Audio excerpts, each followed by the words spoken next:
Bonjour à tous, alors nous allons aborder ici une question qui est pourquoi utiliser les réseaux sociaux en formation. Alors on va répondre autour de 5 points. Le premier, qui pourrait résumer l'ensemble de mon propos, est tout simplement parce que nos apprenants les utilisent. C'est assez difficile de créer un lien avec nos apprenants. On a des outils qui sont les mails, les SMS, le téléphone, parfois même on leur passe une information, on attend une semaine après l'alternance pour avoir la réponse, quoi que ce soit. Et via tous ces outils, bien, on a du mal à communiquer. Face à ça, on a un outil qui est massivement utilisé, qui est le réseau social. Autant en faire, nous, un atout. La seconde raison que j'ai identifiée ici, c'est qu'il favorise un lien entre le centre de formation et les apprenants. On a une difficulté récurrente en formation, c'est de créer de l'affect, créer une réelle attractivité pour le centre de formation, pour nos apprenants. Le réseau social a cet objectif. Le réseau social, un de ses fondamentaux est de créer justement un lien entre parfois des humains, mais également entre des institutions et des humains. De fait, utiliser un réseau social pour favoriser le lien entre l'apprenant et le centre de formation est quelque chose qui est très intéressant. Une autre raison est que le réseau social repose sur l'instantanéité des échanges. Je vous parlais tout à l'heure du cas de figure de l'apprenant auquel on veut passer une information et qui ne la voit pas, la consulte pas, ou toute autre chose. On va illustrer notre propos par exemple, vous vous cassez la jambe. Je ne vous le souhaite pas, mais admettons vous vous cassez la jambe et la semaine d'après, il faut que vous préveniez l'apprenant que bien les cours sont perturbés, ils ne seront pas animés par vous, vous serez remplacé ou éventuellement l'emploi du temps est changé. Quand c'est comme ça, il est intéressant de pouvoir prévenir notre apprenant. On a deux cas de figure où on le téléphone, on lui envoie un mail, on lui envoie un SMS, on n'a aucune garantie du fait qu'il ait consulté cette information et qu'il est dans les temps. Le réseau social, lui, sert à ça justement. D'ailleurs, si je prends ce smartphone, je crois que vous avez tous le cas de figure de vos apprenants qui sont constamment sur leur téléphone parce qu'ils reçoivent une notification, la dernière vidéo du petit chat qui est tombé d'un meuble, ou la dernière vidéo virale de quelqu'un qui s'est mis un seau de glaçon sur la tête, ou toute autre bêtise. Bien, autant utiliser ces outils qui travaillent sur l'instantanéité, sur le buzz et sur la notification, notamment à travers les applications mobiles, pour permettre un échange instantané avec nos apprenants. D'ailleurs, dans l'absolu, c'est pour ça qu'ont été créés les réseaux sociaux.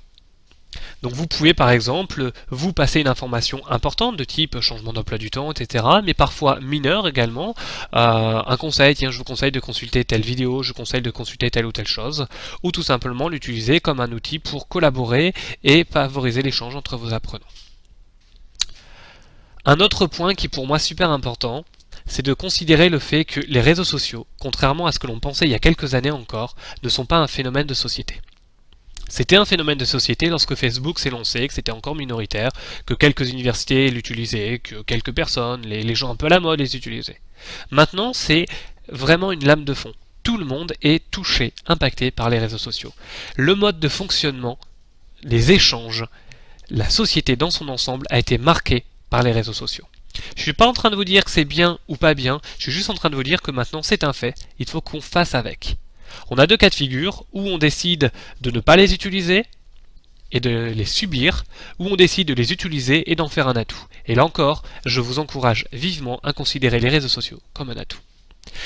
Et dernier point, s'il en fallait un, mais c'est que les plateformes de formation ont compris que les réseaux sociaux sont devenus quelque chose d'incontournable, puisque de plus en plus, les plateformes de formation changent leur interface pour qu'elles ressemblent à un réseau social, pour que l'ergonomie réponde aux attentes des apprenants.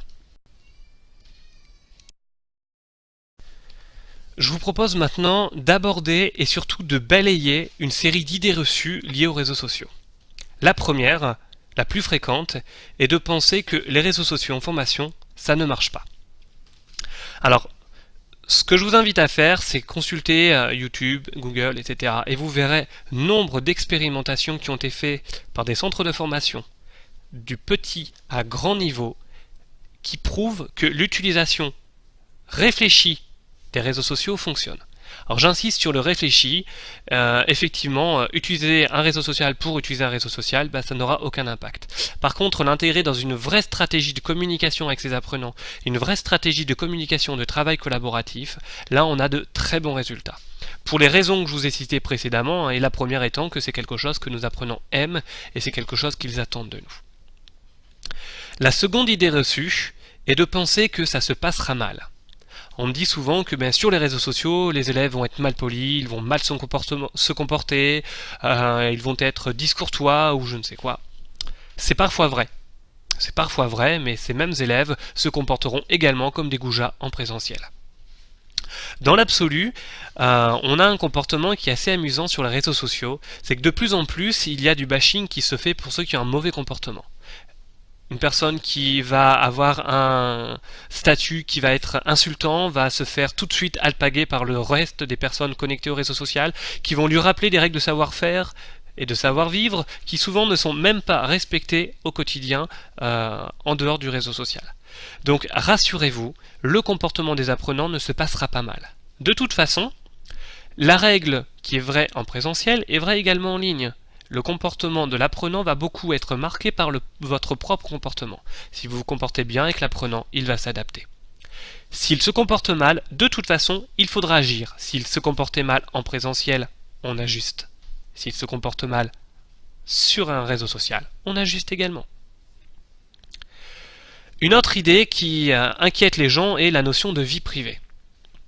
J'insiste sur le fait que réseau social et vie privée peut être tout à fait séparés.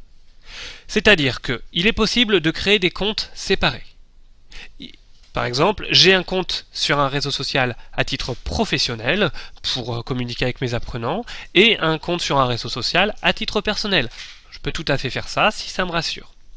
Je peux également décider de verrouiller. Les réseaux sociaux dans leur ensemble proposent maintenant la possibilité de verrouiller ce que l'on va publier de façon à permettre de choisir qui pourra ou pas accéder à mes contenus.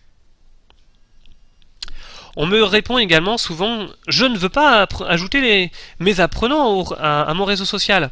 Je suis complètement d'accord avec vous. Moi-même, par exemple, sur Facebook, je n'ai aucune relation avec mes apprenants à titre personnel. C'est-à-dire que je ne les ajoute pas comme des amis, ils ne peuvent pas accéder à mes statuts, et je ne peux pas accéder, et je ne veux pas accéder à leurs statuts. Par contre, ça n'empêche pas d'utiliser le réseau social. Pour revenir à Facebook, il permet de créer des comptes, des groupes privés, et la seule chose que verront les apprenants et vous, c'est ce qui est fait dans ce groupe privé. De fait, là encore, usage du réseau social et interaction avec sa vie privée peuvent être dissociés. Quelque chose qui est également récurrent, c'est la notion de temps. On me dit, oui, mais si on doit utiliser les réseaux sociaux pour communiquer avec nos apprenants, ça prend beaucoup de temps. Et là, c'est assez vrai. Oui, cela prend du temps. Cela va prendre du temps parce que finalement l'apprenant va assez spontanément vous solliciter, envoyer quelque chose, ou vous aurez des fois à arbitrer des choses auxquelles vous n'aurez pas pensé. Mais finalement ce temps vous le passez et vous le passiez en classe, vous pourrez le juger différemment. Et surtout sur les réseaux sociaux, on est habitué à une réponse instantanée. Donc finalement, là où vous allez mettre l'effort mais passer du temps à répondre à une personne en présentiel, vous pouvez lui répondre rapidement en quelques mots sur un réseau social. Enfin, réseau social et Facebook ne signifient pas la même chose. Facebook est un réseau social, mais ce n'est pas le seul. Finalement, on peut choisir, je vous parlais tout à l'heure de stratégie, on peut choisir le réseau social qui va correspondre à nos besoins. Facebook est idéal pour une communication, pour des échanges, etc. Mais si on veut travailler à titre professionnel, valoriser des compétences, un réseau social du type de LinkedIn va être plus pertinent. Et c'est intéressant, c'est qu'en plus il va vous servir autant qu'à l'apprenant, puisqu'il y a la possibilité d'avoir nos compétences pédagogiques valorisées par un accord de l'apprenant qui va dire « je reconnais que mon formateur est un bon formateur ». La dernière chose, il existe plein de réseaux sociaux, je ne peux pas tous vous les lister, je vais juste en identifier 2-3 que je vous invite à regarder. Facebook, la base, le réseau social le plus utilisé, tous vos apprenants les utilisent. Twitter, qui va vous permettre de faire une veille, échanger très rapidement et être dans l'échange instantané. Vous avez également des réseaux sociaux tels que Instagram ou Pinterest qui vont travailler sur l'image. Si vous êtes par exemple un formateur qui va travailler sur une matière pro, ça peut être très intéressant d'envoyer une image, une photo très rapide sur une notion. Vous avez les réseaux sociaux du type LinkedIn, Viadeo, etc., etc., etc. Je vous invite à prendre quelques minutes, les regarder, les consulter, et vous verrez qu'à terme, cela apporte beaucoup à votre pédagogie.